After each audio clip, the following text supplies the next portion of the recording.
I feel like this is a video that I should have made a long time ago, but I didn't because, reasons. But let me just go ahead and get into this shit. So, if anybody is aware of Ben Whitaker, the guy who does the drunken master shit, whatever it's called, he has this fighting style where, well, he has these points where he's going to start dancing around, dodging and all this shit. And then, the ref is going to get angry because he starts throwing illegal punches, throwing punches to the top of the head, the back of the head, backhanding, all that nonsense.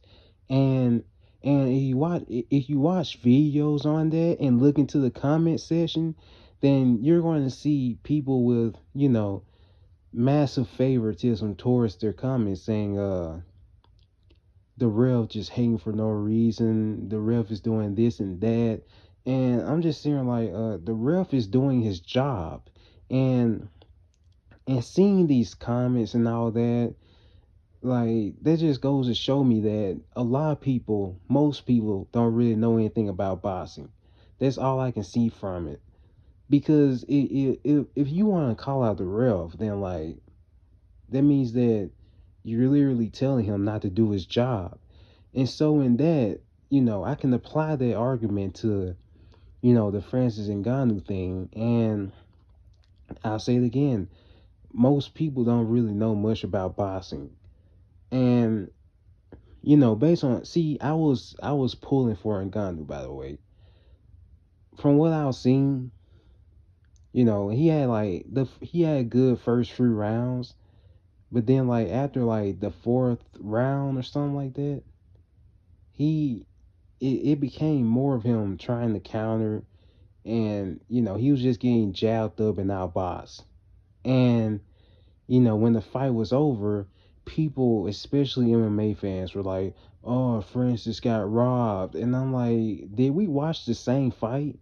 He didn't get robbed. He literally got jabbed up all the way to the end of the fight, and I think it was 10 rounds if I can remember."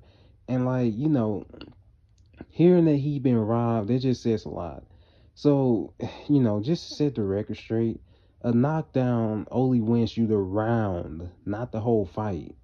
A knockout wins you the whole fight. And as I said, he had good 3 rounds. The first 3 rounds were his best rounds, and after that, he was just getting outboxed.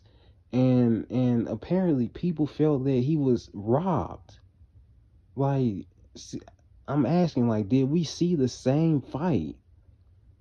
I mean, he built on expectations and all that, but like, he's supposed to be fighting Anthony Joshua soon, and I'm not sure how that's going to go, but it's worth a watch. I'm pulling for Joshua, by the way.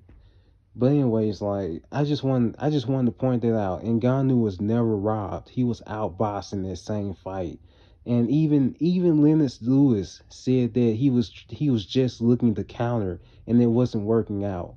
Like, I see, and that is a heavyweight champion, by the way, in boxing.